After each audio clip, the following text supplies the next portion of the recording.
All right, what's up, guys? Stephen Madani here with 5 Tool Sports Science. We got Sean on the bottom here. He's a remote client. We're going to be taking a look at his swing, and we're going to be kind of comparing him to John. John, pretty good hitter. Exit velocity of 106 miles per hour, and he does some things really impressively in his kinetic chain, kinematic sequence, in his swing. So I'm just going to run them through real quick so you can kind of see in real time what we're going to see here with John. Really elite coil, aggressive back hip drive, and then front leg extension right into ball contact. So pretty elite use of the kinetic chain, especially that coil. Not a lot of guys can do that. That's just fantastic thoracic mobility, big back hip drive, and then he sequences his pelvis rotation and front leg extension right into pitch release, so he can maximize that moment of power right into contact. All right. What we're going to see here with Sean, big guy, but just not as dynamic through the lower half. You can see just not as much of a coil, not as much of a aggressive back hip drive, and then really doesn't land in a lot of flexion at front leg, so you really get very minimal front leg kickback. So let's go into the analysis. So John kind of does like a little toe tap here. Another advantage that's going to give him, it gives him a little more momentum going into front foot strike, so he gets a little more linear when he hits front foot here. Like I was saying, this load that's pretty crazy. I mean, that's phenomenal thoracic mobility, trunk rotation, horizontal abduction. For most people, this would be too excessive because they don't have the mobility for it. He has the mobility for it. It's really impressive. You can just see the amount of torque that he's creating through his trunk. So what's this doing? If we can draw a line through his shoulder plane and then a line through his hips, you can just see this massive amount of hip to shoulder separation right at front foot strike. He then pairs that with aggressive back hip drive to power hip to shoulder separation into the swing. So let's take Sean to front foot.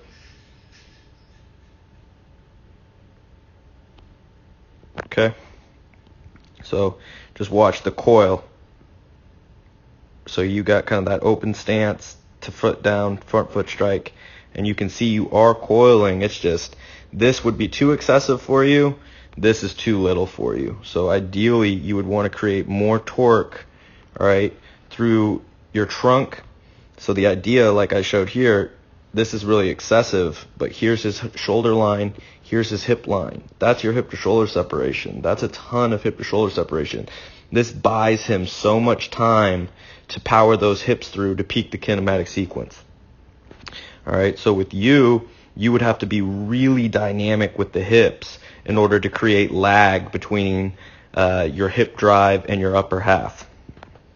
All right, so then we'll go into the back hip drive. And John is very aggressive with that back hip drive. He gets that pelvis powered through and opened pretty quick. All right. So you'll still see he's powering hips through, and he's fighting to delay this trunk, to delay that shoulder angle.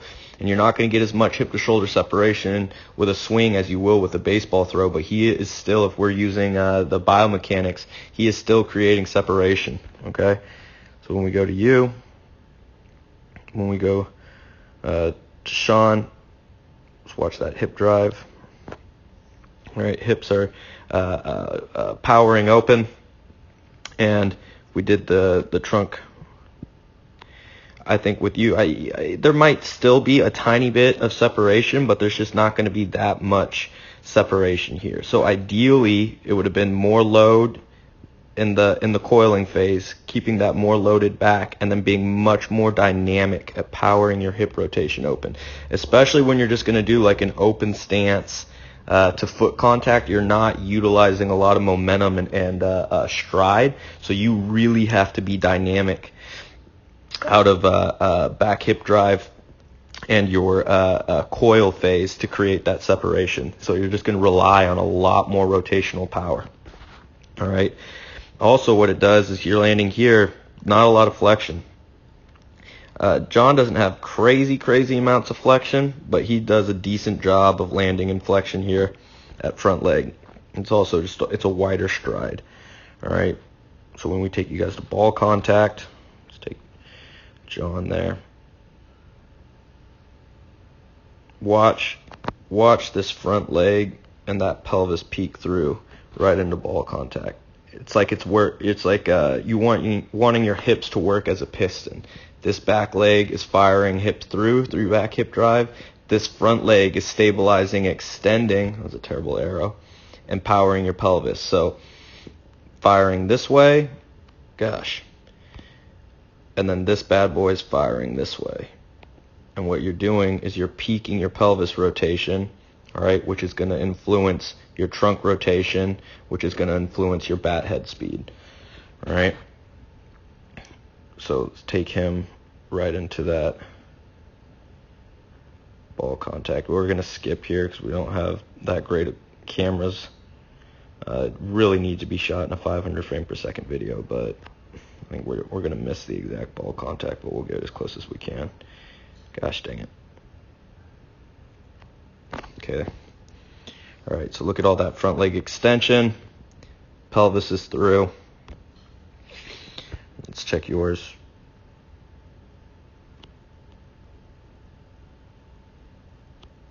Somewhere in here is probably ball contact, but it's just not going to be as great of an angle for front leg extension. All right. Let's go back. So that's just better angle here, front leg extension. So big takeaways is going to be, Sean, in your coiling here, at hitting front foot strike, you just got to focus on just getting more coil than what you're getting here. It doesn't have to be quite as excessive as John's. John's is pretty crazy. All right, that's a ton of coil. But it needs to be more than this. All right, that's going to initially set you up with more hip to shoulder separation, give you more time to power that hip through. Okay, and then two, when you do come to that back hip drive, you got to be much more powerful and aggressive in powering this hip to get through. It's just too slow to get through to create any lag or hip to shoulder separation through the trunk, which is going to lead to that lag, that bat lag as well. So you want it to go hips to trunk, then the arms, and then eventually the bat. All right, that's the proper kinematic sequence. Ideally, then you want to get it to sync up where you're powering that hip through, delaying the trunk rotation, and then getting more front leg extension off that front leg, peek it right into ball contact.